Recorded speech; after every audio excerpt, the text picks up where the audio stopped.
परम मंगल में प्रात अखिलेश्वर अकारण करुणा वरुणालय भक्तवांछा कल्पतरु तड़ित्वत विनिंदित पीतांबरधारी श्री बाल कृष्ण लाल की शब्दमयी वाणीमयी वांगमयी प्रतिमूर्ति हम आप सबके मध्य में विराजमान श्रीमद् भागवत महापुराण को बारंबार प्रणाम। मंच पर विराजमान समस्त विप्रवृंद, समस्त गंधर्वजन, कथा के यजमान परिवार, भाई जी के द्वारा लगाई गई ये समस्त फुलवारी, समस्त परिवार को जिन माँ के पुण्य स्मरण में हम आप सब लोग भागवत भागीरथी में अवगाहन कर रहे हैं, उन माँ को भी प्रणाम। आप सभी काशीवासी और दूर दूर से आए हुए समस्त वैष्णव भक्त वृंद, श्रोता वृंद, मातृशक्ति, बालक, सखा, मित्र, सबको जय श्री कृष्ण, जय सिया राम, जय श्रीमन नारायण, हर हर महादेव।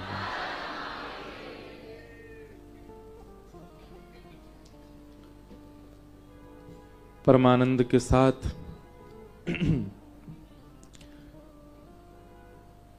भागवत भागीरथी की ये मंगल यात्रा अपने चतुर्थ पड़ाव की ओर आगे बढ़ रही है। भागवत भी एक यात्रा है, सगुण से निर्गुण होने की यात्रा। किसी व्यक्ति ने मुझसे प्रश्न किया कि महाराज जी, आप कहते हैं कि चतुर्थ दिवस की कथा में निर्गुण हो जाएं तो ही कथा में प्रवेश होगा, तो ही ब्रज की लीला में प्रवेश होगा, पर ठाकुर जी तो सर्वगुण हैं, वृंदावन बिहारी लाल तो सगुण हैं, तो वहां वैष्णव को निर्गुण होने की आवश्यकता क्यों है? देखो, हमारा स्वभाव है कि हम आज के परिप्रेक्ष्य के उदाहरणों से समझाने का प्रयास करते हैं। बारात में दुल्हा एक ही अच्छा लगता है। दुल्हा ने जो अचकन पहनी है, दुल्हा ने जो सेहरा पहना है, दुल्हा ने जो घोड़ी चुनी है अपने लिए, वो तो नहीं चुनता, शायद घर वाले चुनते होंगे। उसी पे ही पूरी बारात चले। तो महादेव के बारात का प्रसंग सुनो जाके एक बार। हिमाचल के लोग कितने प्रसन्न हो गए थे जब नारायण आए, और उससे भी ज्यादा प्रसन्नता हुई जब ये बात पता चली कि ये हमारे दुल्हा नहीं है, ये तो दुल्हा के मित्र हैं। बोले मित्र इतने सुंदर हैं, दुल्हा कितना बढ़िया होगा। ब्रह्मा जी आए तो और प्रसन्न हो गए। बोले इनके तो चार ही मुख हैं, उनके पंच मुख हैं। इंद्र को देख करके तो महाराज हिमाचल के सब लोग ये विचार करने लगे, अगर इनका विवाह ना हुआ हो तो अपनी कन्या दान कर दें हम, इतने सुंदर। महादेव आए तो फिर हुआ ही क्या, ये तो सब पता है। अरे बाप रे बाप, कैसन कैसन भूत प्रेत, कैसन कैसन सांप। पूज्य मामा जी गाते हैं, हमारे बक्सर वाले मामा जी। एक बात कहें बंधुओं, कभी कभी ना बहुत सौभाग्य लगता है कि हम ऐसे समय में, ऐसे काल में, ऐसे युग में जन्मे हैं कि हमें कई महापुरुषों के दर्शन लाभ हो रहे हैं। ये हमारा सौभाग्य है। हमारी जो आने वाली पीढ़ी है ना, और जो अभी वर्तमान जो छोटे छोटे बच्चे अब धीरे धीरे बड़े, शायद इनको वो सौभाग्य नहीं मिलेगा जो हमें मिल रहा है। कई महापुरुषों के दर्शन हमको हो रहे हैं। अब नाम लूं, किसी का भूल जाऊं तो फिर मुझे लगेगा बाद में उनका तो लिया नहीं। तो सभी का नाम है जिनका भी आप दर्शन करके, हमारी एक बात मानिए, महापुरुष कौन है, श्रेष्ठ पुरुष कौन है, श्रेष्ठ जन कौन है, बोलना तो बहुत दूर की बात है, उनकी उपस्थिति से ही सकारात्मक हृदय हो जाता है। वही महापुरुष है जिनकी उपस्थिति, जिनके केवल मुखमंडल को देख करके हमारे संशयों का समाधान हो जाता है। यहां पर सांसारिक सौंदर्य रूप की चर्चा नहीं हो रही है। अगर सौंदर्य रूप की चर्चा होती ना तो सारे ब्यूटी प्रोडक्ट्स हमारे महाराज जी लोग लगा रहे होते, पर वो कुछ नहीं लगाते। पर वो कभी आप ये भी नहीं सुनेंगे कोई परफ्यूम लगाते हो। कभी कभी आप महापुरुषों को देखेंगे, आप तो दुनिया भर के प्रोडक्ट लगा के गोरे हो रहे हो, वो ब्रजरस से नहाते हैं। वो गौ गोबर का लेप लगा करके स्नान करते हैं, दुर्गंध आ तो जाए उनके श्रीअंग से। ऐसे महापुरुष जिनको संसार के विषयों की आवश्यकता नहीं है अपने आप को प्रस्तुत करने के लिए, वो भगवान नाम रूपी लेप से ही सुंदर दिखते हैं। उनकी उपस्थिति, उनका रूप, उनके नेत्र, उनकी वाणी, उनके शब्द, उसी से ही कल्याण हो जाता है। ये महापुरुष है। तो कभी कभी मेरे मन में आता, हम बहुत सौभाग्यशाली हैं कि हम ऐसे काल में जन्मे हैं कि हमें महापुरुष दिख रहे हैं। हमारी जो अब जनरेशन है और जो इनके बाद जनरेशन होगी, शायद उनको इतने महापुरुषों का दर्शन नहीं होगा। और हमसे भी ज्यादा भाग्यशाली हमसे बड़ी वाली जनरेशन, हमारे जालान परिवार के जितने भी बड़े लोग यहां बैठे हैं, ये लोग बड़े, भले ही हम व्यास रूप में, पर ये वंदनीय है। क्यों? ऐसे ऐसे महापुरुषों का संग किया है इन्होंने, और इनके कारण से इनके बच्चों ने, इनके परिवार ने। पूज्य बक्सर वाले मामा जी, कभी कभी मन में एक क्षोभ होता है, ठाकुर जी अगर कभी मिल जाए ना, कथा से प्रसन्न है गए, मानो कथा सुन करके ठाकुर जी प्रसन्न हो गए और बोले लाला मांग तो कहा चाहिए, तो हमारी कुछ लिस्ट है, इन महापुरुषों को मांग लेंगे, इनको दोबारा भेज दो पृथ्वी पर। उनमें एक हमारे मामा जी, आज उन्हीं की कही गई वाणियों को कितने वक्ता अपने मंचों से परोस रहे हैं। मामा जी, उनको कोई नहीं जानता। हमारे युवाओं से हम कहेंगे कभी खोजबीन करो, बक्सर वाले मामा जी, उनके कुछ क्लिप्स पड़े होंगे यूट्यूब पर, जाके सुनो। सीताराम विवाह महोत्सव के पुराने कई वीडियोस होंगे, उनको देखो। और मामा जी की रचनाओं को पढ़ो, आपके नेत्रों से अपने आप नीर बहने लगेंगे।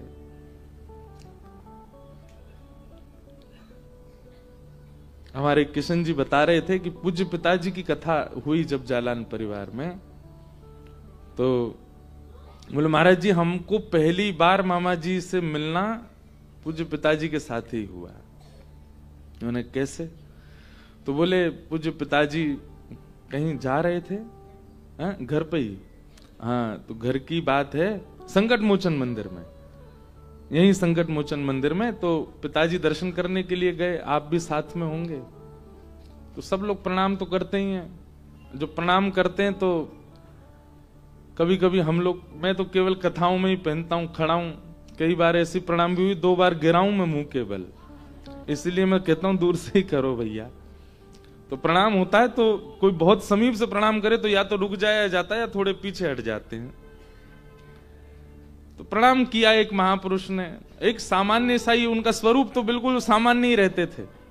जैसे ही प्रणाम किया तो पिताजी थोड़े रुक गए और पीछे थोड़ी देर रुक के आगे बढ़ने को हुए, तो जैसे ही प्रणाम करके उठे तो पिताजी उल्टा प्रणाम करने लगे।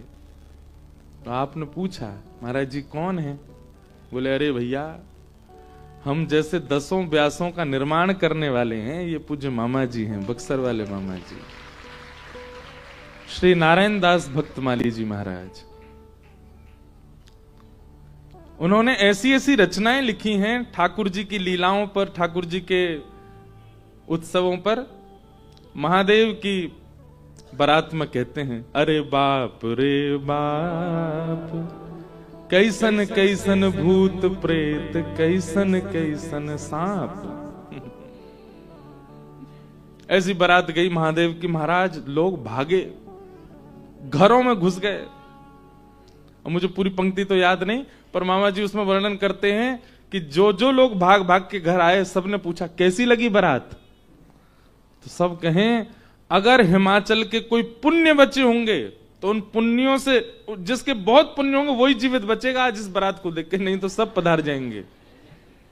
हमारे जाने कौन से अभाग्य, कौन से पाप जन्मे हैं कि आज ऐसी बारात देखनी पड़ी है, ऐसी भयानक बारात। महादेव के पता नहीं क्यों हम लोग विवाह प्रसंग में चले गए, पर चर्चा हम किस बात की कर रहे थे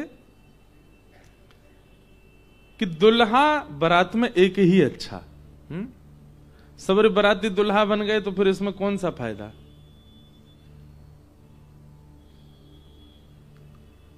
इसलिए सगुण रूप में केवल ठाकुर जी बढ़िया हैं, हमको तो निर्गुण ही रहना चाहिए। मैं कभी कभी कहा करता हूं कि वृंदावन में श्रृंगार मत करो, वृंदावन में कैसे रहना चाहिए। और ये मैं नहीं कह रहा हूं, वृंदावन शतक का श्लोक है। भ्रातः तिष्ठ टले टले विटपिनाम ग्रामेषु भिक्षामटः स्वच्छंदम पिबयामुनम जलमलम चीराणि कंठाम कुरु सम्मानम कलयेति घोरगरलम नीचपुमानम शुधा श्री राधा मुरली रवो ब्रज सखे वृंदावनम मात्यज। वृंदावनम मात्यज, वृंदावन में आप ही इतने सुंदर बन के घूम रहे हो। हमारे वृंदावन की रीति कहती है कि वृंदावन में सहज रहो, सरल रहो, रज कोई चंदन बना के लगा लो। क्यों? ठाकुर जी को काउ देना दया आ जाएगी आपके रूप पर, तो ठाकुर जी श्रृंगार करेंगे। ठाकुर जी श्रृंगार करें, वहां अपने हाथ से श्रृंगार क्यों। और यहां जितने भी लोग बैठे हैं, अभी तो कथा में बाहर कोई बेचारे चंदन लगाते हैं तो आप लोग लगा के आ गए हो, पर कोई नियमित रूप से अगर उर्दपुंड लगाता है, नियमित रूप से उर्दपुंड लगाता है, एक भी दिन बिना तिलक करके उसका माथा नहीं रहता है सूना। कुछ दिन तो वो खुद लगाता है, कुछ दिन बाद ऐसा होता है अगर वो तिलक ना लगाए तो उसका माथा जो है वो विचित्र लगता है। जब ऐसी स्थिति प्रकट होने लग जाए उसके रूप के प्रति, तो यही समझना चाहिए कि ये तिलक स्वयं नहीं लगाता, ठाकुर जी लगाते हैं। ठाकुर जी ही इसके मस्तिष्क पर विराजमान होते हैं। तू है सखी बड़ भाग बड़ी, गोपाल तेरे घर आवत हैं। तू अपनो श्रृंगार करत है, तू गाओ श्रृंगार करत है। ये दर्पण हाथ दिखावत है, दर्पण हाथ दिखावत है। निर्गुण क्यों बनना है? निर्गुण इसलिए बनना है ताकि जब सगुण श्री कृष्ण के पास जाओ तो सगुण श्री कृष्ण अपने गुण से आपको गुणित कर दें, इसलिए निर्गुण बनो। भाई घड़ा खाली होगा और तब नल के पास जाएगा, तभी तो नल अपना जल उसमें भरेगा। आप पहले से परिपूर्ण होकर के, भरपूर होकर के जा रहे हो, नल कहेगा मेरा क्या काम, कुआं कहेगा मैं कैसे भरूं तुमको, तुम खाली तो हो नहीं। इसलिए निर्गुण बनना बहुत आवश्यक है। और वह निर्गुण बनाने की क्रिया ही पिछले 3 दिन से चल रही है। आप अपने हृदय रूपी घट को यदि शून्य नहीं बनाओगे, वहां रिक्त स्थान नहीं छोड़ोगे, कलम उठा करके कैसे लिखेंगे ठाकुर जी वहां कुछ। इसीलिए भले ही आप जानकार हो, भले ही आप विद्वान हो, भले ही आपको नॉलेज बहुत है, भले ही आप सर्वगुण संपन्न हो, कथा में आते हैं ना, अपने आप को बिल्कुल बालक मान लिया करो, हमें कुछ नहीं पता, हम कुछ जानते ही नहीं है। जब तक इस भांति नहीं बैठेंगे आप कथा में, जब तक इस भांति नहीं जाएंगे आप वृंदावन, जब तक इस भांति नहीं जाएंगे विश्वनाथ, आपको अनुभव नहीं होगा। आज तक आप अपनी रीतियों से गए हो महादेव का दर्शन करने, आज हमारी रीति से जाओ। एक छोटे बालक के भांति बिल्कुल अबोध बन करके, स्वनाम भी भूल जाओ, ऐसे बन करके जाओ। कुछ कुछ पा करके आओगे महादेव से, कुछ अनुभव करके आओगे, कुछ अनुभूति होगी। गंगा स्नान के लिए ऐसे ही नहीं जाना है, हृदय घट को सूक्ष्म करके जाना है, शून्य करके जाना है। इसलिए निर्गुण बनना आवश्यक है, ताकि गुण सगुण साकार श्री कृष्ण जब आपको देखें तो अपने गुण से युक्त कर। अब एक बात सुनो, नेक शांति कर लो भैया। अरे मैया तेने का ठानी मन में, बालक छोड़ दिए कथा पंडाल में। बेचारे डोल लें। क्या बता रहा था मैं? अब ऐसे हमको भाव आते हैं, हम भी बिल्कुल शून्य होके आते हैं कथा में, अपने आप ही व्यास मंच भरता है, वो निकलता है। हाँ, निर्गुण का यदि आपको मूर्त रूप देखना है तो वो महादेव। ना नेत्र है, ना नासिका है, ना ओष्ठ है, ना केश है, ना कान है। ठंडा जल चढ़ाओ, क्रोध रूपी गुण भी नहीं है, और उष्ण जल ले आओ, उससे अभिषेक कर दो तो महादेव की अति प्रसन्नता का भी दर्शन नहीं होगा। यही तो निर्गुणता है। साक्षात निर्गुण स्वरूप हैं हमारे महादेव, और यही निर्गुण जब वृंदावन आते हैं, नथनी पहनाई जाती है नाक में, आंखों में काजल लगाया जाता है, होठों पर लालिमा लगा करके इन्हीं का ही गोपीश्वर श्रृंगार किया जाता है। इसका मतलब ये इस बात का द्योतक है कि वृंदावन निर्गुण रूप में ही जाना चाहिए। इसीलिए महादेव पूरे विश्व में निर्गुण रूप में रहते हैं। एक बार श्रृंगार पाकर के किशोरी जी के हाथ से इतने प्रसन्न हो गए कि पूरे विश्व में निर्गुण रूप धारण कर लिया। एक रूप का गोपी स्वरूप धारण हुआ। महाकाल में रोज ठाकुर जी का गुण रूप प्रकट किया जाता है। कभी कभी श्रीनाथ जी भी बनाते हैं, वहां जो पुजारी जी हैं सब महाकाल भगवान का श्रीनाथ रूप भी निर्माण करते हैं। रोज सवेरे सवेरे ठाकुर जी का वहां पर, महादेव का वहां पर गुण रूप धारण होता है। लेकिन मूल रूप से महादेव निर्गुण है। निराकार ओंकार मूलम तुरीयम गिरा ज्ञान गोतीतमीशं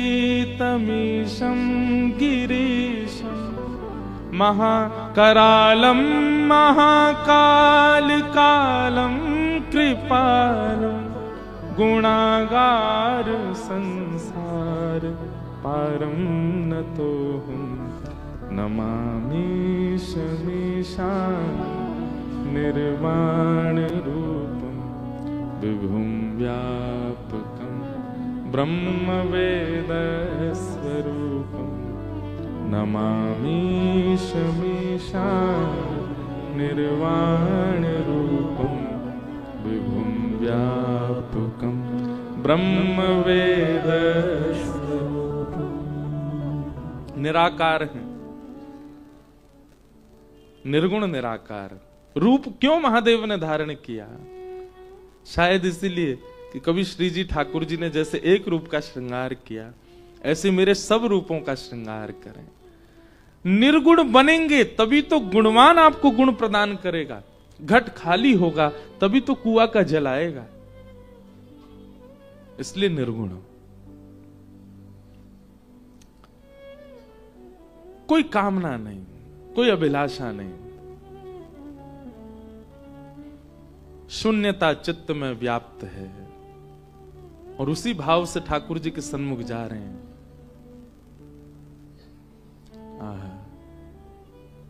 कितने सारे भाव एक साथ एक ही भाव को पुष्ट करने के लिए प्रस्तुत हो जाते हैं कभी कभी।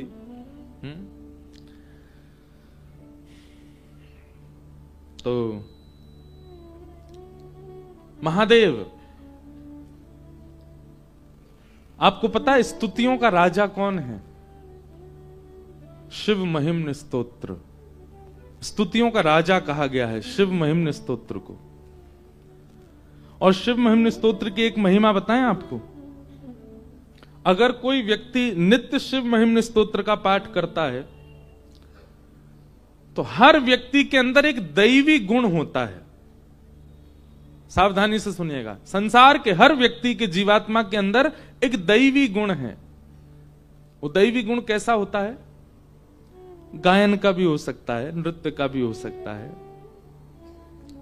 पर इसके अलावा कई दैवी गुण जिनको चमत्कारी रूप कहा जाता है। जैसे कि आप व्यक्ति को देखते ही पहचान जाते हैं कि इसका आपके पास आने का आशय क्या है।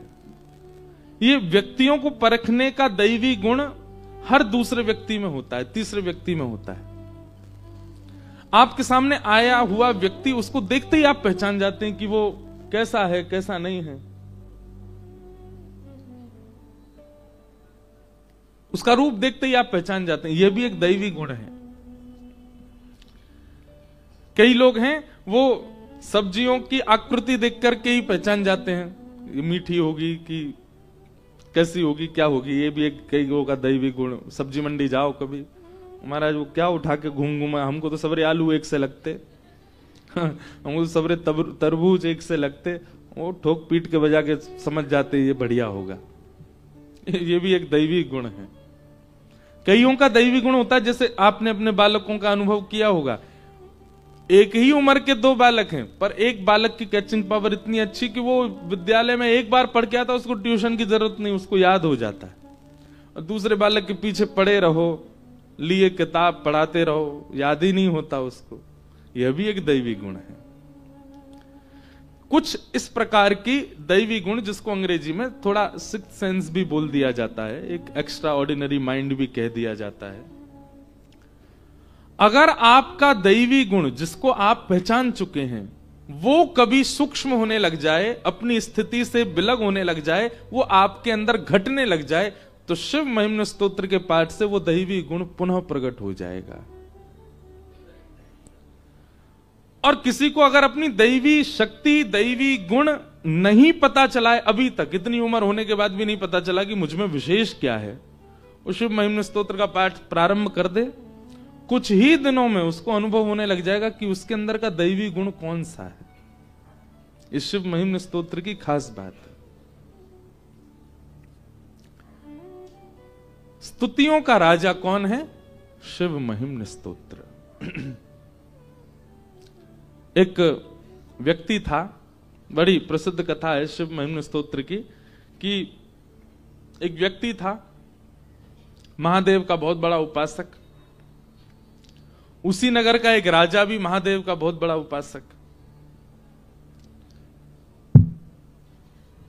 भक्ति में कभी कभी प्रतिस्पर्धा आ जाती है, हम पहले जल चढ़ा दें महादेव पे, हमसे पहले कोई ना चढ़ा के जाए।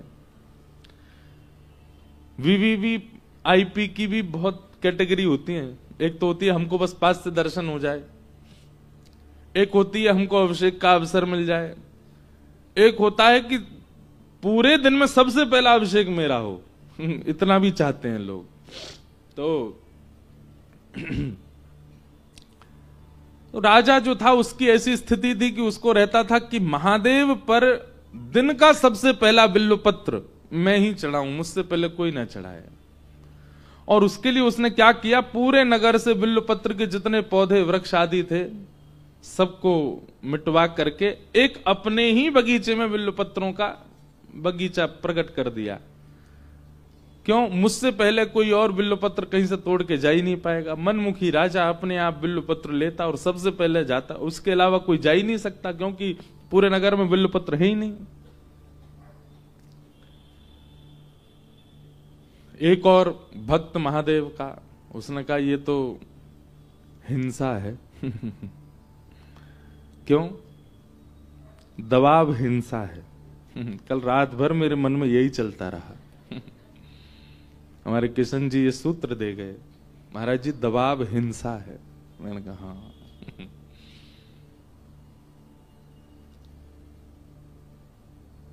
तो महादेव के उस भक्त ने सोचा कि ये तो गलत कर रहे हैं, इन्होंने सारे बिल्व पत्र अपने आंगन में लगा लिए हैं और कोई और जा ही नहीं सकता, ऐसे थोड़ी होता है। तो उसने शिव महिम्न स्तोत्र का पाठ करके इतना पाठ किया और महादेव से उसने कहा कि हे नाथ, मुझे अदृश्य होने की शक्ति प्रदान करो। और महिम्न स्तोत्र के पाठ से उसको यह प्राप्त हो गया, अदृश्य होने लगा। अब आप प्राप्त करोगे तो मिस्टर इंडिया नहीं बन पाओगे। भगवान ने कलयुग में कुछ लोगों की बुद्धि मनस्थिति देख करके वरदान देने और महिमाओं का फल देना थोड़ा कम कर दिया है।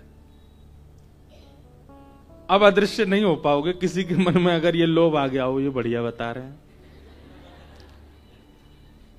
अब तो भैया एक बात हम बताएं, कलयुग में सारी स्तुति, सारे जब तब, सबका एक ही फल मिलेगा। क्या? आप सरल हो जाओगे, आप सहज हो जाओगे, आप दीन हो जाओगे। और क्षमा कीजिए, आप सारे चमत्कारों से युक्त हो गए लेकिन सहज नहीं हुए, सरल नहीं हुए, दीन नहीं हुए, तो आपने अपने अनुष्ठान में कहीं कमी छोड़ी है। हरि जी मोहे संत हृदय कर दीजो, हरि जी मोहे संत हृदय कर। आज तक किसी ने महादेव से ये मांगा नहीं होगा कि हे नाथ मेरे हृदय को संत बना दो, मेरे हृदय को सहज बना दो। पड़ोसियों को देख के ईर्ष्या करता है ये, दूसरे के धन को देख के लोभ करता है ये, पर स्त्री पर पुरुषों के प्रति काम प्रकट करता है ये। हे विश्वनाथ मेरे हृदय को सरल बना दो। कभी कोई मांगता है? कोई नहीं मांगता। तो शिव महिम्न स्तोत्र का पाठ करके उस महादेव के उपासक ने अदृश्य होने की विद्या सीख ली। अब वो क्या करता? रूप धारण करके सैनिकों के सामने चलता फिरता जाता और राजा के बगीचे से जाकर के एक एक बिल्व पत्र उखाड़ने लगता। सैनिक जैसी तलवार लेके उसके पीछे भागते और जैसे ही मारने के लिए जाते सभी अदृश्य हो जाता और सारे बिल्व पत्र तोड़ करके राजा से पहले महादेव पर अर्पित कर देता। कथा तो पूरी सुनो पहले। उसका रोज का ये नियम बन गया। अब राजा इतना क्रोध में भर गया, बोले कि ये मेरे से पहले आता, मेरे आंगन के बिल्व पत्र ले जाकर के और महादेव पर चढ़ा देता है। तब उसने जाकर के, राजा ने जाकर के अपने गुरु को ये बात बताई। बोले कि मुझे बताइए मैं कैसे उसको रोकूं, कैसे उसको पकड़ूं, उसकी ये विद्या मेरे लिए घातक बन रही है। वो पकड़ में ही नहीं आता, तलवार का प्रहार होने से पहले अदृश्य हो जाता है। तो गुरुजी ने कहा देखो ये दैवी शक्ति है और शिव महिम्न स्तोत्र से उसने उसको जागृत कर लिया है। अगर किसी व्यक्ति की योग्यता, ये भी बहुत ध्यान से सुनने वाली बात है, किसी व्यक्ति की योग्यता, किसी व्यक्ति के स्वभाव, किसी व्यक्ति के गुण, किसी व्यक्ति की बुद्धि, किसी व्यक्ति के दैवी गुणों को यदि नष्ट करना हो तो उसको निर्माल्य के ऊपर चढ़ा दो। महादेव पर अर्पित किया गया बिल्वपत्र, महादेव पर अर्पित किया गया माला, या फिर किसी भी दैव स्थान में ठाकुर जी को अर्पित किया गया कोई भी वस्त्र है, पुष्प है, तुलसी है, कुछ भी है, अगर उस पर किसी का पैर रख दिया जाता है, उसका यह अपराध होता है कि व्यक्ति के भीतर जो फिर दैवी शक्ति होती है वो शून्य हो जाती है, वो नष्ट हो जाती है। व्यक्ति के अंदर जो विवेक बुद्धि होती है वो विवेक बुद्धि कहीं ना कहीं शांत हो जाती है। मंदिर प्रेमिसेस के अंदर अगर आप पैर रखते हैं तो कोई दोष नहीं, पर मंदिर से बाहर अगर आपका पैर पड़ जाए तो भैया इंद्र अपनी गद्दी से जब गिर सकता है निर्माल्य पर पैर रखने से, हम तो मानव हैं। इसलिए मंदिर में तो सावधानी रखो। मंदिर के पुजारी जी आपको बिल्वपत्र दें। अभी अभी देखो आज क्या आया, बाबा का सेहरा आया हमारे लिए विश्वनाथ भगवान को पुजारी जी लेकर के आए। आज वर्ष के प्रारंभ में ही सेहरा पहना दिया है जय हो हमारे पंडित जी बड़े प्रसन्न हो रहे थे सारे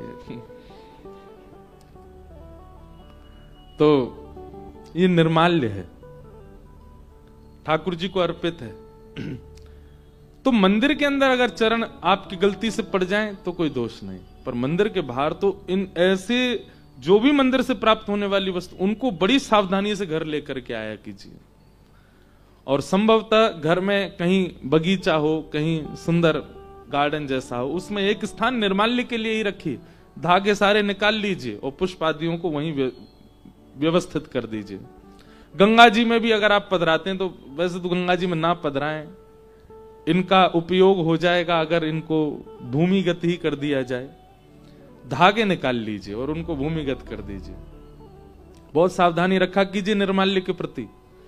आज मानो भूल चुका है निर्माल्य की। हमने कई बार देखा मंदिर से निकले उतार करके महाराज कहीं डाल दिया, उसका अपराध। इन्हीं अपराधों से ना जाने कितने अपराध हमारे ऊपर लगे। भजन तक कम हो जाएगा हमारा, भक्ति में आलस्य आना प्रारंभ हो जाएगा निर्माल्य पर चरण रख दिया तो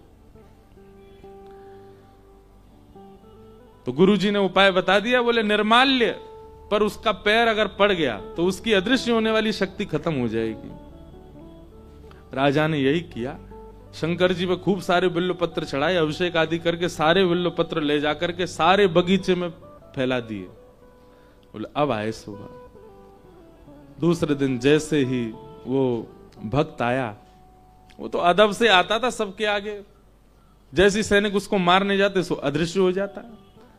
जैसे ही उसने प्रवेश किया, प्रवेश करते ही निर्माल्य पर पैर रख दिया। अब उसको नहीं पता है कि उसके अदृश्य होने की शक्ति जा चुकी है।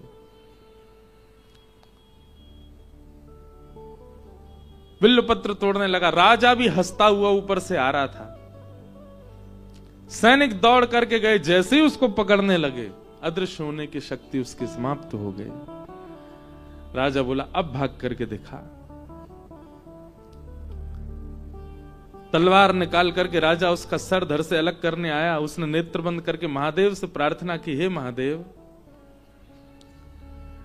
मैं कोई पाप नहीं कर रहा हूं, केवल एक राजा जो हठ पूर्वक पूरे नगर के बिल्व पत्रों को हटवा करके अपने आंगन में लगवा लेता है, उसको केवल सिखाने के लिए मैंने ये क्रिया की। मेरा कोई इसके प्रति अपराध नहीं। अपराध हो तो मुझे दंड मिले, और यदि मेरा अपराध नहीं है तो आप मेरी रक्षा करो। उसके मन में विचार आया, जिस महिम्न स्तोत्र ने मुझे सिद्धि प्रदान की, आज वह सिद्धि चली गई तो पुनः महिम्न स्तोत्र से आ भी जाएगी। और राजा जब तक समीप आता उसने पुनः शिव महिम्न स्तोत्र का पाठ किया। और जैसे ही राजा तलवार प्रहार करने लगा, स्तोत्र का पाठ पूर्ण होते ही उसकी वह शक्ति पुनः जागृत हो गई, फिर अदृश्य हो गया और फिर वहां से चला गया। तो ये बात हम क्यों कह रहे हैं? इतना पावरफुल है शिव महिम्न स्तोत्र। लेकिन ये सारी बात क्यों कही गई है? स्तुतियों का राजा शिव महिम्न स्तोत्र, और स्तुति जिसकी इतनी महान है तो इसका मतलब वो महादेव कितने महान होंगे। लेकिन वही महादेव जब हिमालय पर बैठ करके ध्यान करते हैं और श्री पार्वती जी पूछती हैं कि हे श्री महादेव, आप किसका ध्यान कर रहे हैं, तब महादेव गाते हैं। वही महादेव जिनकी स्तुति स्तुतियों की राजा है, वो महादेव हिमालय पर बैठ करके पार्वती जी को सुनाते हैं। मुनिंद वृंद वंदिते त्रिलोक शोक हारिणी, निकुंज भूविलासिनी, ब्रजेंद्र भानु नंदिनी, ब्रजेंद्र सूनु संगत, कदा करिष्यसि मां कृपा कटाक्ष भाजनम्। मुनिंद वृंद वंदिते त्रिलोक शोक हारिणी, प्रसन्न वक्त्र पंकज निकुंज भूविलास, व्रजेंद्र भानु नंदनी, व्रजेंद्र सूनु संगत, कदा करिष्यसि मां कृपा कटाक्ष, कदा करिष्यसि मां कटाक्ष भाजनम्। किशोरी जी का गुणगान करते हैं महादेव, तो इसका मतलब क्या है? स्तुतियों का राजा शिव महिम्न स्तोत्र, पर उन राजा के सिर पर विराजमान जो मुकुट है वो हमारी श्यामा जी है, वो हमारी किशोरी जी है, हमारी लाडली जी, हमारी श्री राधा रानी है। इसलिए महादेव के समीप जाकर के सारी स्तुतियां गाओ, पर सब पूरा हो जाए जब आपका, जब निकलने लग जाओ तब एक बार श्री राधा, बस एक बार कह दो, राधा वल्लभ लाल की जय, महादेव को एक बार युगल युगल का स्मरण करा करके जाओ। और अगर गोपी गीत याद है आपको, काशी वाले ध्यान से सुनो, तो निश्चित ही महादेव के पास जाके गोपी गीत सुनाया करो। अब क्या है कि क्योंकि महादेव की नगरी है ना, तो इसलिए सब महादेव को महादेव की ही स्तुति सुनाते हैं। लेकिन हम ब्रजवासी, हम ब्रज से आकर के हमारे मन में आता है कि महादेव को जो प्रसन्नता हो वो अर्पित किया जाए। वही बात हो गई, मैंने कहीं कह दिया था कि मुझे रसगुल्ला ढोकला बहुत पसंद है। अब तो मैं जहां जाऊं वहां मुझे रसगुल्ला ढोकला ही मिले, रसगुल्ला ढोकला ही मिले, रसगुल्ला ढोकला ही मिले। कभी कभी प्रिय वस्तु के रस को बढ़ाने के लिए, कभी कभी जैसे किसी को रसगुल्ला बहुत पसंद है और उससे पहले ही उसने गजक खाई है, एक बात बता रहे हैं, अब गजक खाई, गजक के बाद रसगुल्ला आ गया, तो आप क्या करोगे? पहले कुछ नमकीन दो, थोड़ा जीभ हमारा नमक से भरे, उसके बाद फिर हम अपने प्रिय वस्तु का सेवन करेंगे। तो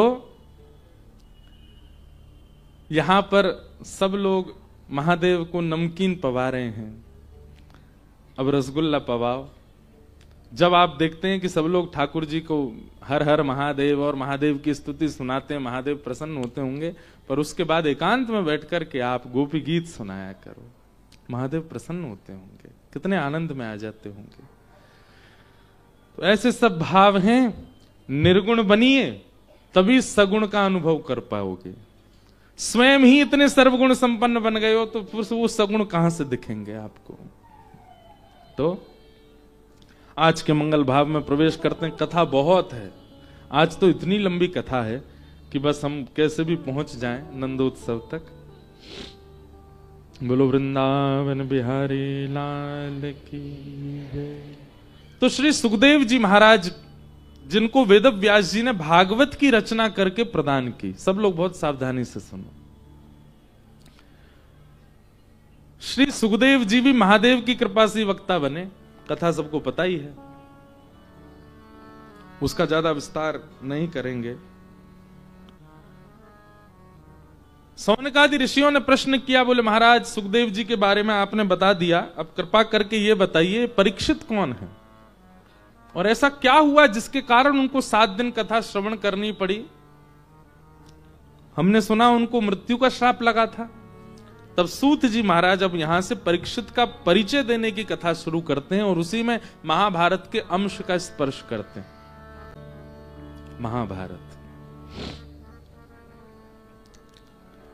अपने अंतिम पड़ाव पर चल रहा था। महाभारत का युद्ध, बड़े बड़े वीर वीर गति को प्राप्त हो चुके थे और उसी समय रणभूमि पर लड़ रहे हैं दुर्योधन और भीम।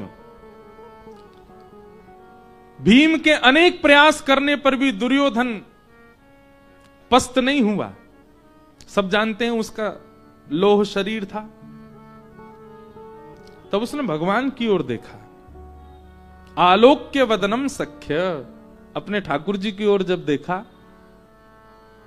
तो ठाकुर जी ने केवल इशारा किया, ऐसे मतलब बैठे बैठे जैसे इशारा करते हैं ऐसे बस कर दिया, समझ गया इसकी जंघा पर प्रहार करना है। अब देखिए, धर्म युद्ध में जंघा का प्रहार नियम नहीं है, नाभि से नीचे आप प्रहार नहीं कर सकते धर्म युद्ध में। लेकिन ठाकुर जी की आज्ञा को भीम ने किंचित भी विचार नहीं किया।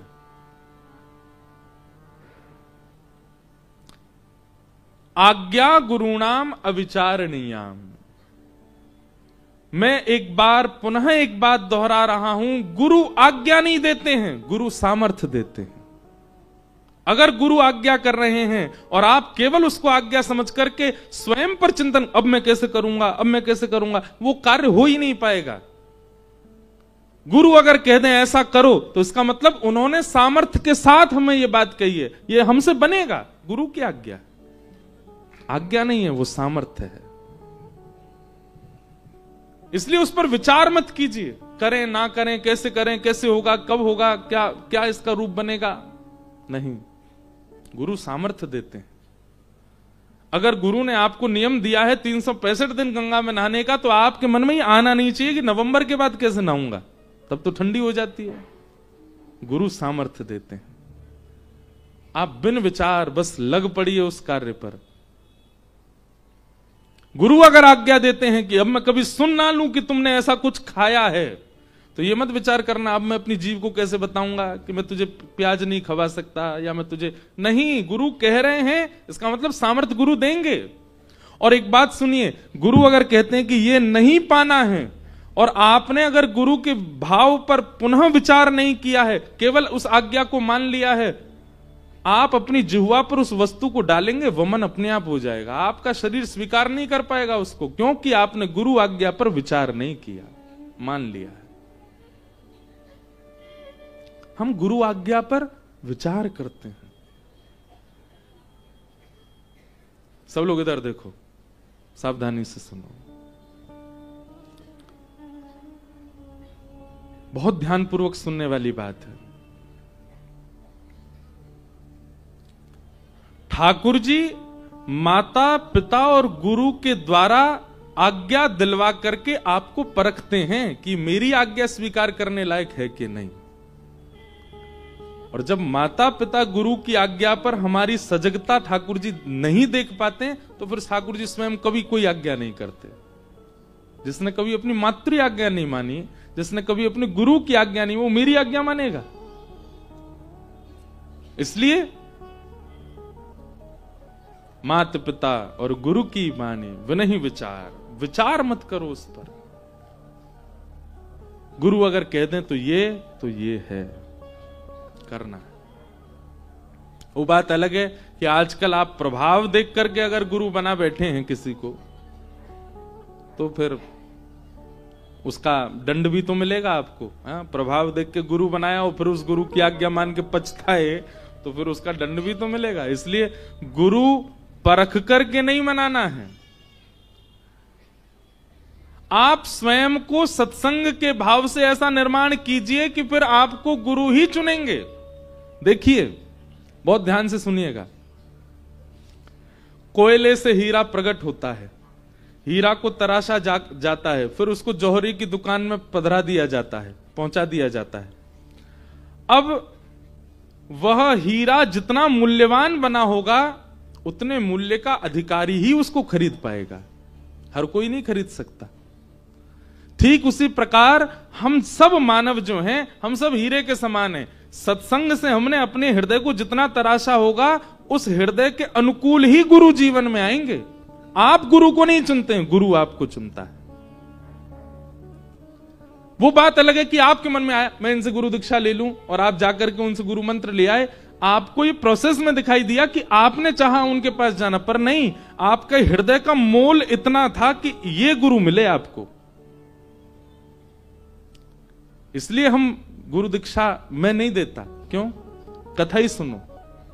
कथा से पहले हृदय का निर्माण ऐसा कर लीजिए, क्या पता आपका सत्संग के भाव से ऐसा तराशा गया आपके हृदय को कि अत्यंत बहुमूल्य गुरु आपके जीवन में आ गए।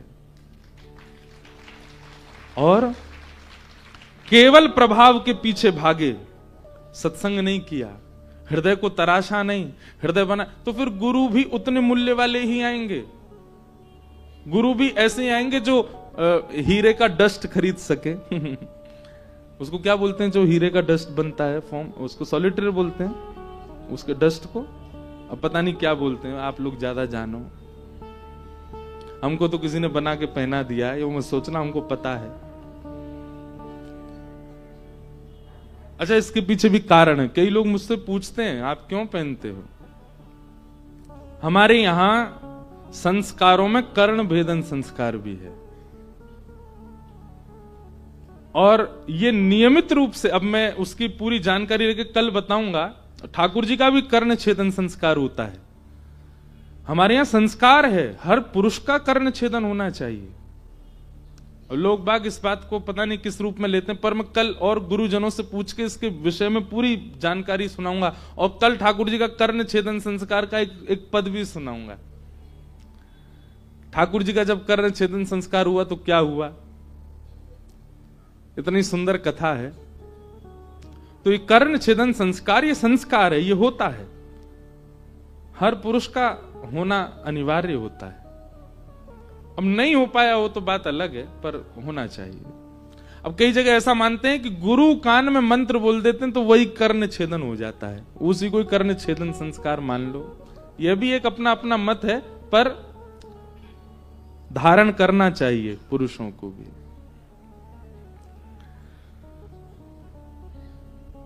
तो आप कितने तराशे गए हो, आपका मूल्य कितना बना है, उस मूल्य के अनुसार अपने आप गुरु आपके जीवन में आएंगे।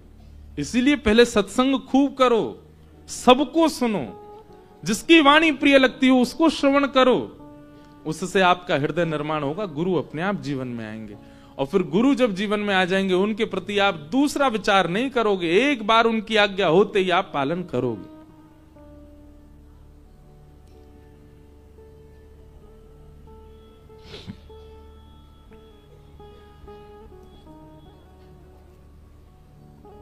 भीम ने विचार नहीं किया, ठाकुर जी ने आज्ञा दी तो भीम ने यह नहीं सोचा कि ये तो धर्म युद्ध है, यहां नाभि से नीचे कैसे प्रहार करूं मैं। अपनी प्रचंड गदा को जैसे ही घुमा करके नाभि पर प्रहार किया, सब आश्चर्यचकित हो गए और गिर पड़ा दुर्योधन। पांडव जीत गए। आकाश में खड़े हुए सब देवता नारद जी के पास गए, बोले आपके होते हुए ये सब हो रहा है, बताओ धर्म युद्ध में ये सब चल रहा है। नारद जी ने जाकर के ये खबर दे दी बलराम जी को।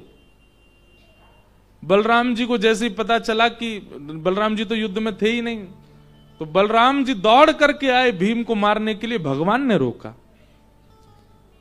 बलराम जी को समझाया, बोले आप क्यों मार रहे हैं? बोले धर्म युद्ध है और धर्म युद्ध में ये नाभि से नीचे प्रहार कर रहा है, धर्म की रक्षा मैं नहीं करूंगा तो कौन करेगा?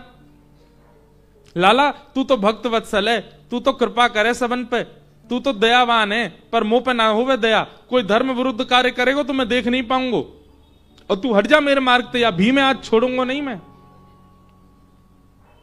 ठाकुर जी बोले यही रोष, यही क्रोध, यही बल तब दिखाया होता जब भरी सभा में द्रौपदी निर्वस्त्र हो रही थी।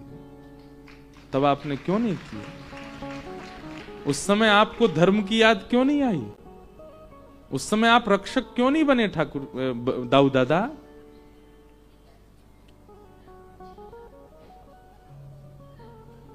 कई लोग संसार में आज भी जहां उनके मतलब की बात होती है वहां वो धर्म के रक्षक बन के आ जाते हैं। गंगा जी के रूप को देख करके कोई धर्म रक्षक नहीं आता आगे, गौ की स्थिति देख करके कोई धर्म रक्षक नहीं आता आगे। आज के बालकों को बुरा नहीं मानिएगा, अब युवा आने शुरू हो गए कथा में, पर आज के बालकों को महादेव का मूल रूप क्या है, प्रभु श्री राम का मूल रूप क्या है, रक्षाबंधन हम क्यों मनाते हैं, दीपावली के उत्सव में गणेश और लक्ष्मी की पूजा क्यों होती है, नहीं जानते आज के बच्चे। हम लोग धर्म नहीं जानते, तब कोई धर्म धुरंधर आगे नहीं आता कि ये बालकों में संस्कार कैसे आवे। केवल उन विषयों पर लड़ने के लिए सब धर्म रक्षक बनकर के आ जाते हैं जिससे पॉपुलैरिटी मिल रही हो। क्षमा कीजिए, हम कड़वी बात कह रहे हैं, मैं बोलता नहीं ऐसे, इसीलिए मैं केवल कथा कहता हूं और कुछ नहीं कहता कभी भी। ये मंच सारी बातें कहने का है जिससे सबकी रक्षा हो, सबका सम्मान हो, सबके भाव हो। आज दाऊ दादा को ठाकुर जी कह रहे हैं इतना ही रोष अगर आपने उस दिन दिखाया होता ना भैया, जिस दिन द्रौपदी का चीरहरण हो रहा था, तो आज ये नौबत ही नहीं आती, आज महाभारत युद्ध ही नहीं होता। पर उस दिन आप अदृश्य थे, आप दिखे नहीं मुझे। और आज जब दुर्योधन की जंघा पर प्रहार हुआ तो आप अपने हिमालय की तपस्या छोड़ के आ गए यहां पर भीम को मारने के लिए। कहीं ऐसा तो नहीं दुर्योधन आपका शिष्य है, उसके प्रति कहीं आपका शिष्यत्व जाग गया हो, उसके प्रति कहीं आपकी ममता जग गई हो?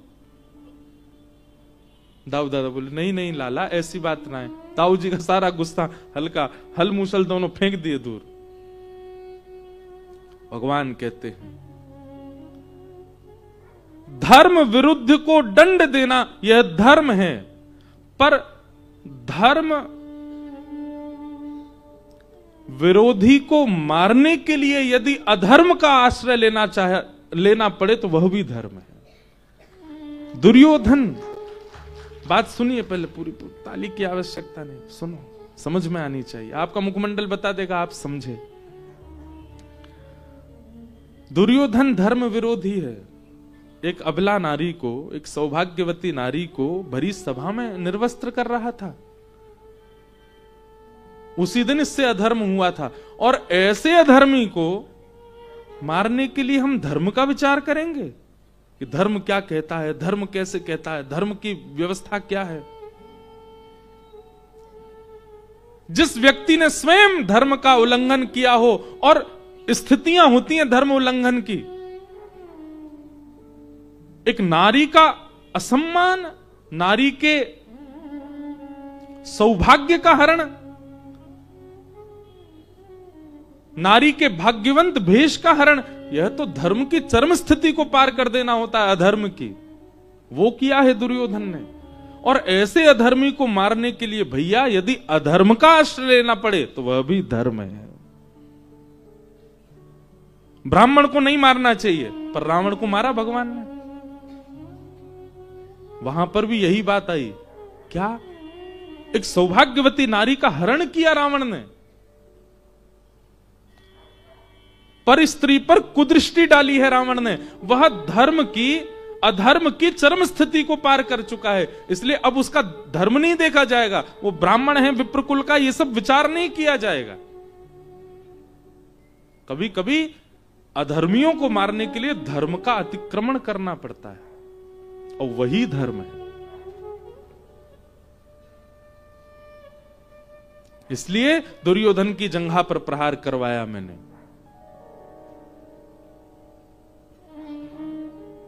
आप इन लोगों की रक्षा में आ गए जिन्होंने हमारे भांजे को चक्रव्यूह बना करके मार दिया। तब आपका क्रोध कहां गया था? तब आपको किसी ने आकर के क्यों नहीं बताया कि वहां अधर्म हो रहा है?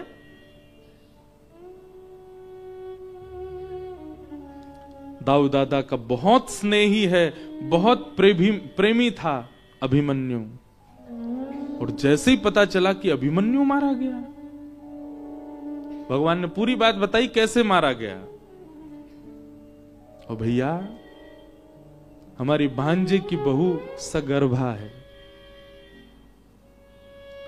उत्तरा गर्भवती है। मैं कैसे उसके बालक को जवाब दूंगा कि मैं जिस युद्ध मैदान में था वहां उसके पिता की रक्षा नहीं कर पाया? और आप इन धर्म विरोधियों के लिए आप यहां हलमुशल लेकर के आ गए मेरे सामने भीम को मारने के लिए। दुनिया कहे मैं पक्षपाती हूं तो हां मैं हूं, पांडवों का पक्षपाती हूं, पर पांडवों के उन गुणों को कोई नहीं देख रहा है जिस गुण के कारण मैं पक्षपाती बना हूं। दाऊ दादा का सारा क्रोध वहीं शांत हो गया। ठाकुर जी को हृदय से लगाया, बोले लाला मुझे क्षमा कर दे, मुझे क्रोध ज्यादा ही आए गए हो। ठाकुर जी बोले क्रोध भी अच्छा, पर सही समय पे आवे। और पांडवों की विजय हुई। परंतु अब भी संपूर्णता हुई नहीं थी। गुरुपुत्र अश्वत्थामा को अचेत अवस्था में पड़े दुर्योधन ने कह दिया, इन्होंने छल से मारा तो तुम भी छल करो, तुम क्यों विचार करते हो? और अश्वत्थामा मारने के लिए जब गया, भगवान पांडवों को लेकर के अन्यत्र कहीं चले गए, पर द्रौपदी के 5 पुत्र सोते रहे और उन 5 का वध अंधेरे में पांडव जान करके कर दिया।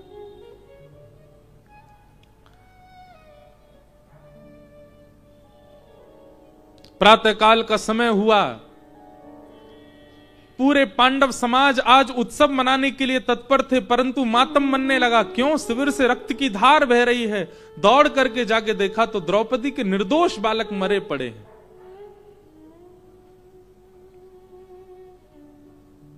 अर्जुन ने जैसे यह दृश्य देखा, तुरंत संकल्प लिया, तुम रो मत द्रुपद सुता, मैं संकल्पित होता हूं, जिसने भी तुम्हारे बालकों का वध किया वो कोई भी हो, यदि इंद्र भी होगा तो आभूषणों से युक्त उसके हाथों को नष्ट कर दूंगा। भगवान, अब देखो ये बहुत सुंदर कथा। ठाकुर जब अर्जुन प्रतिज्ञा ले रहा था कि द्रौपदी के बालकों को जान से मार दूंगा, द्रौपदी के बालकों के हत्यारे को जान से मार दूंगा, ठाकुर जी उसका हाथ पकड़ रहे हैं। अर्जुन नहीं, प्रतिज्ञा मत लो। क्रोध में ली गई प्रतिज्ञा घातक होती है, पहले क्रोध शांत करो अपना। ठाकुर जी आज्ञा कर रहे हैं, क्रोध में लिया गया निर्णय कभी आपका भला कर ही नहीं सकता। इसलिए कैसे भी किसी भी उपाय से पहले क्रोध को शांत होने दीजिए। क्रोध में आपका जो मन करे सो करो, पर एक चीज हमारे कहे से कर लो। उस समय कैसे भी करके अपना मुख, ये दो होठ जो है इनको खुलने मत दीजिए। क्रोध में नाश कब होता है? जब आपके मुख से स्वर निकलने लग जाते हैं। और आप एक बात बिल्कुल प्रैक्टिकली देख लीजिएगा, क्रोध आए और आप अपने मुख को शांत रख लेंगे तो आपके हाथों की मजाल नहीं कि वे उठ जाएं, आपके पैरों की मजाल नहीं कि वे कुछ कर बैठें। आप केवल अपनी वाणी को शांत रख लीजिए, मौन कर लीजिए।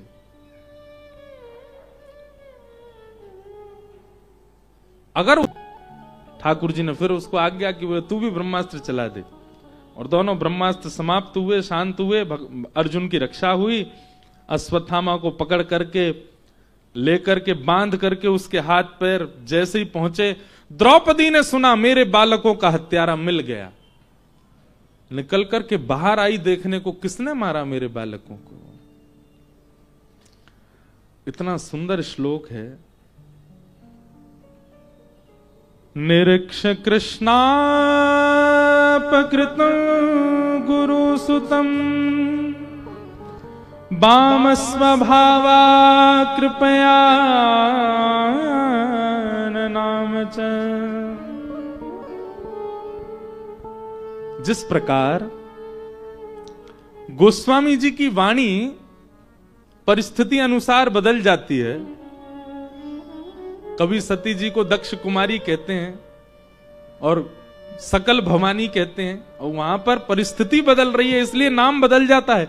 ठीक वैसे ही द्रौपदी ने जैसे ही आकर के अपने बालकों के हत्यारे को देखा तो श्री शुकाचार्य जी महाराज यहां पर द्रौपदी का नाम बदल देते हैं। क्या कह रहे हैं? निरीक्ष कृष्णापकृतम गुरुसुतम। अपने गुरु सुत को जैसे ही द्रौपदी ने देखा, नहीं बोले किसने देखा, बोले कृष्णा ने देखा। परीक्षित जी महाराज सौनकादि ऋषि सूत जी से कहते हैं, आपने द्रौपदी को कृष्णा क्यों कहा? सूत जी कहते हैं, ये मैं नहीं कह रहा हूं, तो उस सभा में खड़े हुए द्वारिकाधीश कह रहे हैं। क्यों? बालकों के हत्यारे को देख करके मां को क्रुद्ध होना चाहिए, मां को क्रोधित होना चाहिए, पर ये द्रौपदी क्या कह रही है कि उवाच चासहन्तस्य वंदनानयनं सत्यं मुच्यतामेष ब्राह्मणो नितराम गुरु। अर्जुन, ये तुमने क्या किया? किसको बंदी बना के लाए हो? हमारा गुरुपुत्र अश्वत्थामा, वही कह रही हूं, गुरुपुत्र अश्वत्थामा, जिन गुरु ने हमें धनुष उठाना सिखाया, बाण चलाना सिखाया, रणभूमि में खड़ा होना सिखाया। युद्ध के कारण उनका तो वध हुआ, युद्ध कम से कम उनके परिवार के प्रति तो गुरु निष्ठा का पालन करो। गुरु पुत्र गुरु के समान होता है, और आप इसको यहां बंदी बना के लिए आए हो। इसको छोड़ दो, इसको अभी मुक्त कर दो। जैसे ही अपने बालकों के हत्यारे को मुक्त करने की कामना करने लगी द्रौपदी,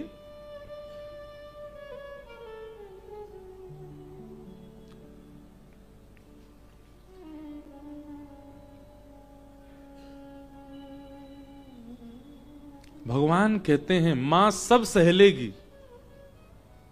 पर उसके बालक पर यदि पिता भी प्रहार करें तो पिता का रोष भी नहीं सह पाती।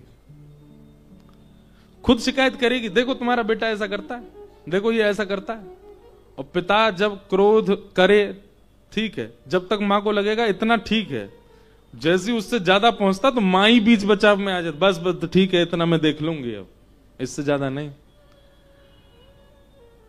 ये मां का एक प्रेम होता है अपने पुत्र के प्रति। वो पिता को भी इतना अधिकार नहीं देती कि वो अपने मन माने ढंग से उसके पुत्र को या पुत्री को दंडित करे। इतना अधिकार तो केवल मां के पास ही होता है।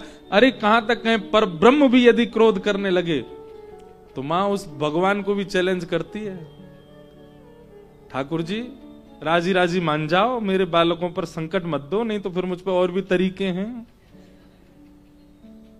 ये मां का स्वरूप है। और आज उसी मां को देख करके भगवान कह रहे हैं, बालकों को मारने वाला नहीं, दंड करने वाला, उनकी हत्या करने वाला सामने खड़ा है, और द्रौपदी कहती है इसको छोड़ दो, इसको मुक्त कर दो। असंभव। जो मां अत्यंत वात्सल्य रूपा है, उसे खप्पर हाथ में लेने में समय नहीं लगता। यदि वो दुर्गा है, अंबिका है, तो भद्रकाली बनने का भी उसके पास में पूरा अधिकार है। लेकिन परिस्थिति हो चुकी है भद्रकाली रूप धारण करने की, लेकिन द्रौपदी तब भी अपने दया गुण को प्रकट कर रही है। वो कह रही है इसको छोड़ दो, इसको मत मारो।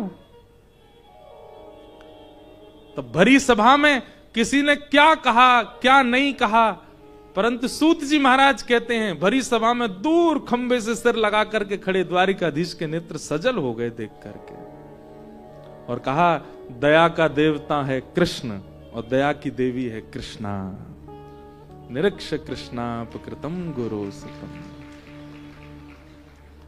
बंधुओं, परिस्थिति जब जीवन में आती है ना, परिस्थिति जब जीवन में आए तब यह सोचना चाहिए कि ठाकुर जी आंख खोल करके हमको देख रहे हैं।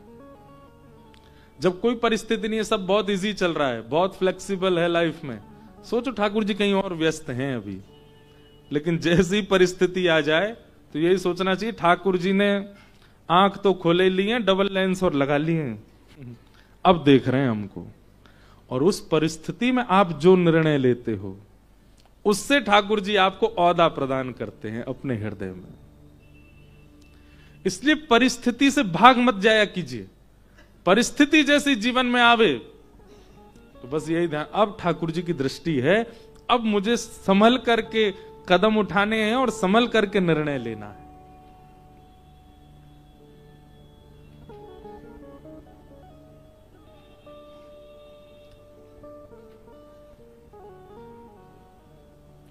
पूरी परिस्थिति बन चुकी थी क्रोध की, पर नहीं किया, बल्कि कह दिया कि इसको छोड़ दो। अर्जुन ने पूछा क्यों? द्रौपदी कहती है मैं एक मां हूं, और मां का सबसे बड़ी पीड़ा क्या होती है? उसके सामने उसके पुत्र का वध, उसके जीवित अवस्था में उसका पुत्र ना रहे। महाभारत का श्लोक है, उठ ही नहीं रहा। वासुदेव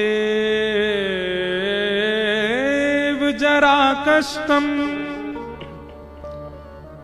कष्टम निर्धन जीवनम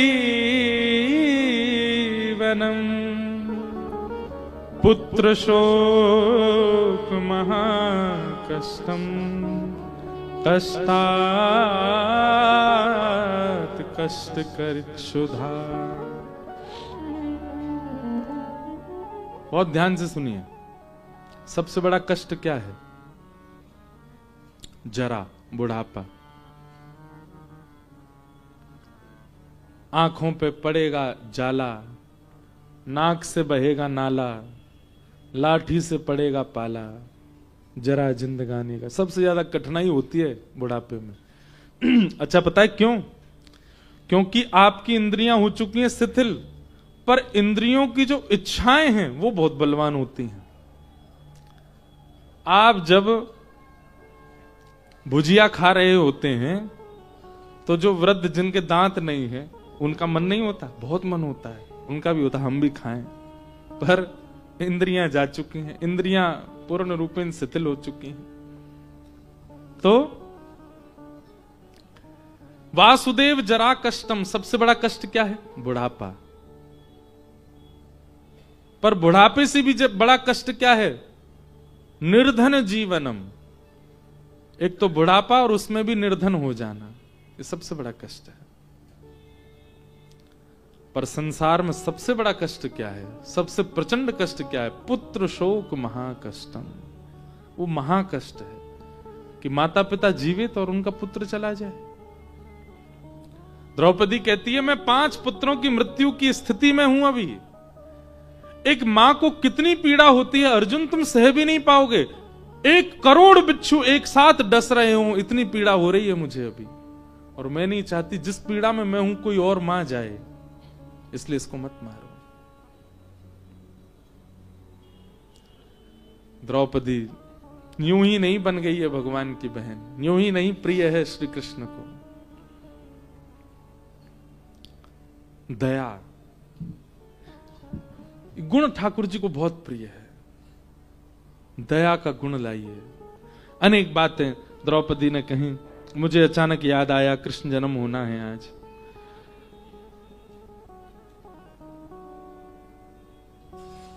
भगवान ने अर्जुन से कहा, अर्जुन द्रौपदी की बात तुमको माननी चाहिए, उसके 5 बालक हैं, मां की आज्ञा के बिना तुम वध मत करना। अर्जुन ने युधिष्ठिर की ओर देखा, बोले आप बताइए। युधिष्ठिर बोले मैं भी द्रौपदी के पक्ष में हूं, द्रौपदी की बात में धर्म न्याय सब कुछ है। भीम की ओर देखा तो भीम तो वैसे ही अपनी भुजाएं तान रहे थे, बोले तू छोड़ दे मैं मारता हूं इसको। बलवान व्यक्ति का यही स्वभाव होता है। और भीम वही है। बुरा नहीं मानिएगा कोई बलवान बैठा हो तो। बलवान लोग यहां से कम सोचते हैं, उन यहीं से ही सोचते हैं सीधा। अच्छा, किसी में भी आप वान हो जाओ, वान मतलब महान हो जाओ। बलवान व्यक्ति बल से ही सोचता है, धनवान व्यक्ति धन से ही सोचता है, गुणवान व्यक्ति गुण से ही सोचता है। इसलिए भगवान के हो जाओ तो भगवान से ही सोचोगे, उनसे ही विचार करोगे। तो भीम बोला मैं मार देता हूं। नकुल सहदेव तो बोले नहीं, हम भी द्रौपदी के पक्ष में। प्रजा से पूछा तो प्रजा बोली हमारे हवाले कर दो। अर्जुन ने भगवान की ओर देखा, बोले आप बताओ। करिष्ये वचनम तव। भगवान नहीं, कल ले तू अपने मन की, पहले मना किया था तेरे को। नहीं नहीं नहीं भैया बताइए ना भगवान, मैं क्या करूं, मैं बहुत बड़ी दुविधा में फंसा हूं। ठाकुर जी की जब कोई एक बार नहीं मानता और फंसने के बाद जब दोबारा पूछता है कि ठाकुर जी मुझे बताओ मैं क्या करूं, ठाकुर जी आना मैं लेके चलता हूं तुझे। आप क्या कह रहे थे? मैं ठाकुर जी आगे कीचड़ है, मैं जा नहीं पा रहा, आप बताइए ना। पहले मना किया था ना मत जाओ उधर से, गलती हो गई, अब बताइए अब क्या करूं। आओ मेरा हाथ पकड़ो लेके चलता हूं। ठाकुर जी फिर दलदल में लेके जाएंगे, कीचड़ से निकाल के दलदल, और 2-4 बार बुक आ जाओगे, सांस मांस चली जाएगी, गिरने नहीं देंगे लेकिन अनुभव कराएंगे। एक बार आज्ञा ना मानने का फल तो देंगे। इसलिए एक बार में ही मान लिया करो ठाकुर जी की। बड़ी प्रसिद्ध एक बात हो गई, वायरल हुई। वो हमारे एक पंडित जी, उनका ब्याह निश्चित हुआ। मुझसे बोले महाराज जी ब्याह करूं कि नहीं करूं। मैंने कि करना तो है ही भैया, तुम्हारा क्या मन है? वो पता नहीं समझ नहीं आ रहा है। मैंने कहा एक काम करो, हमारे लाल जी से पूछो, पर्ची डालो सामने। एक पर्ची डाली करूं, एक पर्ची डाली नहीं करो, और एक और पर्ची डाली जैसा तुम्हारा मन, ठाकुर जी कह रहे। तीनों पर्ची डाली, सब हम लोग विप्रदेव सब खड़े थे। पर्ची डाली रात में शयन में, सुबह मंगला करके हमने कि भाई एक पर्ची उठाओ। पर्ची उठाई तो उसमें आया नहीं करो।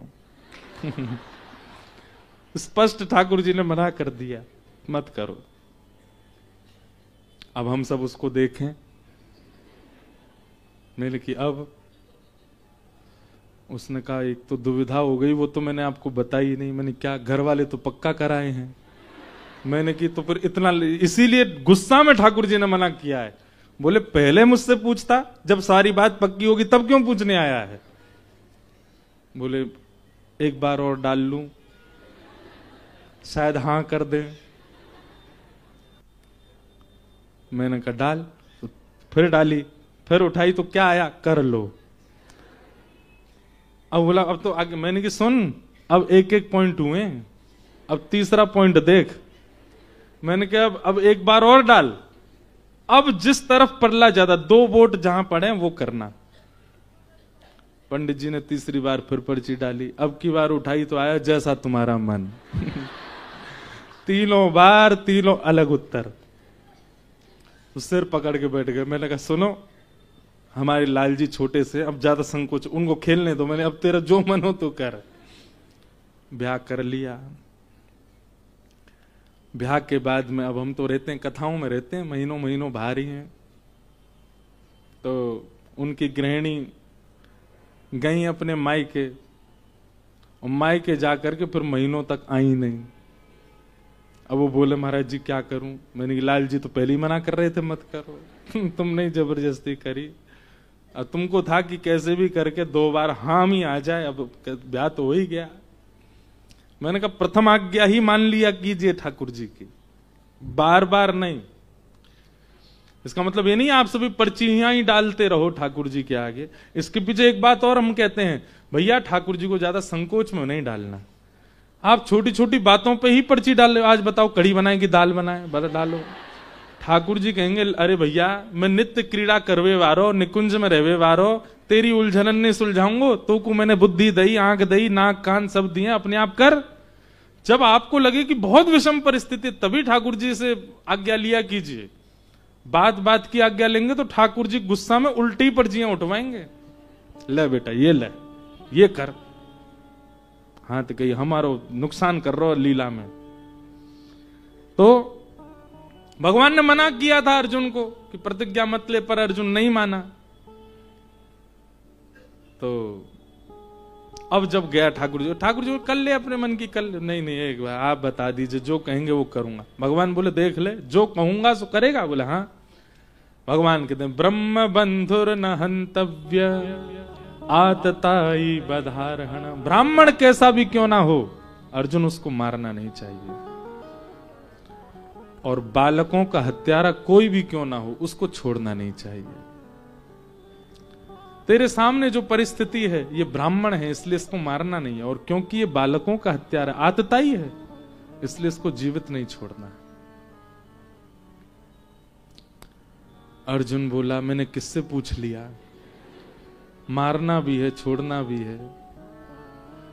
लेकिन मैंने कहा ना ठाकुर जी दलदल में ले जाएंगे, 2-4 डुबकी लगवा देंगे, लेकिन निकाल लेंगे। ठाकुर जी ने यहां पर इतनी सुंदर एक पंक्ति लिखी, आलोक्य वदनम सख्य।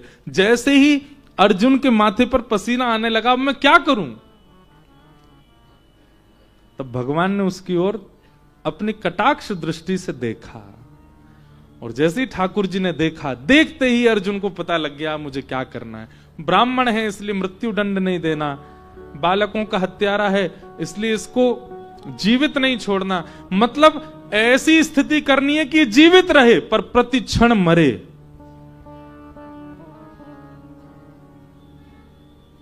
और वही किया।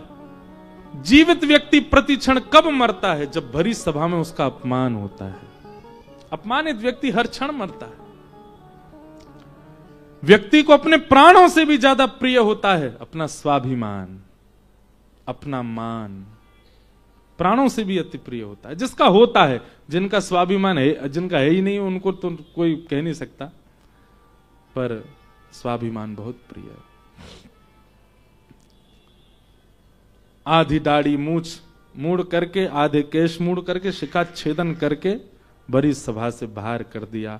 अश्वत्थामा ने अपने इस अपमान का बदला लेना चाहा, और उसने विचार किया अभिमन्यु तो मारा गया पर उसकी पत्नी अभी सगर्भा है, उसका बालक भी यदि मर जाए तो पांडवों के यहां जल देने वाला भी नहीं बचेगा।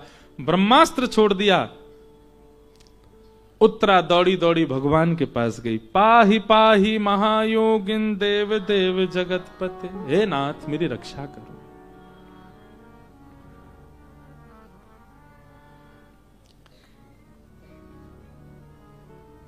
मुपति पांच पांच के तुम पति, सो पति का है बिसारी। सूर श्याम तुम पाछे पछतइयो, जब मोहे देख उघारी। हरि जी मोरी क्या बिगड़ेगी, जाएगी लाज तुम्हारी। उत्तरा ने विचार किया द्रौपदी का कि जब चीरहरण हुआ था तब द्रौपदी की रक्षा केवल ठाकुर जी ने की।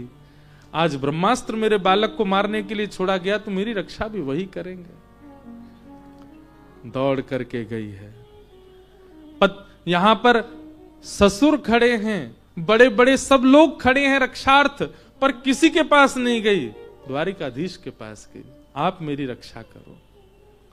भगवान ने एक रूप से तो बाहर खड़े थे, अंगुष्ठ रूप धारण करके उत्तरा के गर्भ में प्रवेश करके अपने सुदर्शन चक्र से अपने गदा को ही सुदर्शन चक्र की भांति घुमाया और ठाकुर जी ने उत्तरा के गर्भ के बालक की रक्षा की।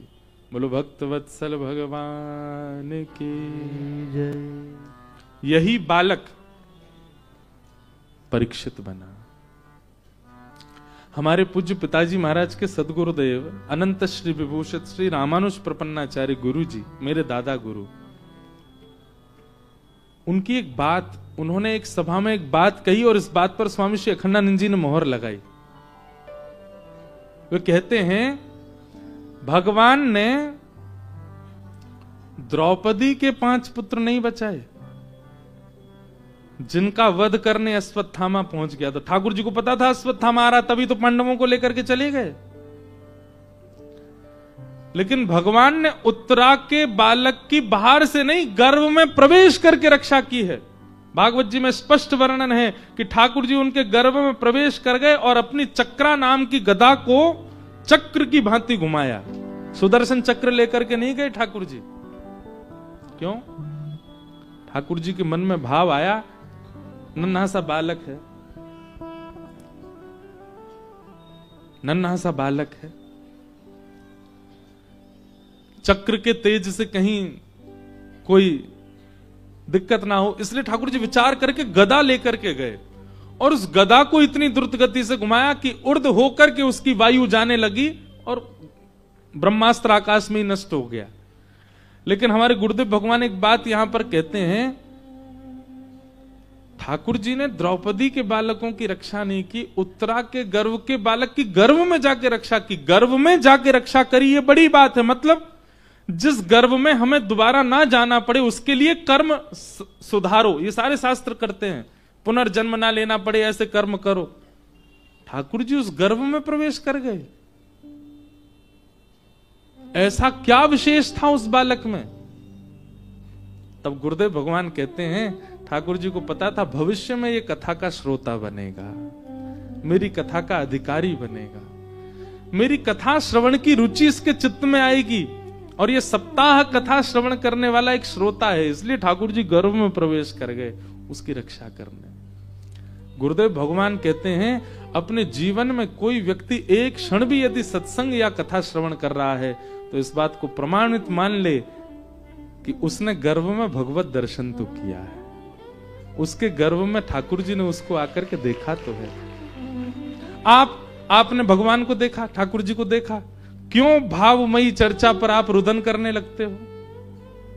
क्यों कथा में आपकी इतनी तत्परता कि सुबह के भयंकर कोहरे में आप घर बार छोड़ के यहां आके कथा सुन रहे हो?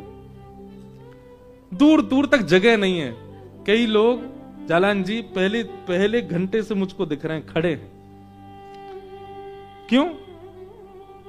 आपका कोई नाता तो है नहीं ठाकुर जी से, क्यों खड़े हो? क्यों सुन रहे हो? कल एक बालक, आप ऐसा नहीं किया करो, कल गाड़ी जा रही, वो कितनी दूर तक पीछे भाग रहा था गाड़ी। मैं भैया कोई हीरो नहीं हूं, कुछ सेलिब्रिटी नहीं, आप ऐसा करके हमको ये बताओ नहीं कि हम कुछ हैं, हम शून्य ही रहने दो हमको, हम कुछ नहीं है। पर आपका ये प्रेम, आपकी ये तत्परता, आपकी ये सजगता, इस बात का प्रमाण है कि आपने ठाकुर जी को अपने मातृ गर्भ में देखा है, उनको कभी तो उनका अनुभव किया है, तभी तो उनकी चर्चा आपको प्रिय लग रही है, तभी तो उनकी वार्ता आपको प्रिय लग रही है। हमारे अभिषेक भैया बोले महाराज जी मुझ पर आप ऐसा अनुग्रह कर दो। मैंने क्या? बोले भगीरथ भैया, चाचा जी सब लोग कथा का क्रम लिए हैं, बापू की कभी ना कभी कथा होती रहती है, मुझे भी आप आशीष दो, मैं भी हर साल कथा कराया करूं भागवत जी की। मैं भी एक बोले मैं पहली बार अपनी माँ के कृपा से, माँ के आशीर्वाद से, मेरी बहनों के आशीर्वाद से, परिवार के आशीर्वाद से कथा करा रहा हूं, पर मेरा मन है मैं हर साल कुछ ना कुछ। मैंने कहा देखो ये तो ठाकुर जी की इच्छा है। क्यों आपकी रुचि बढ़ रही है कथा में? आपने ठाकुर जी को देखा है।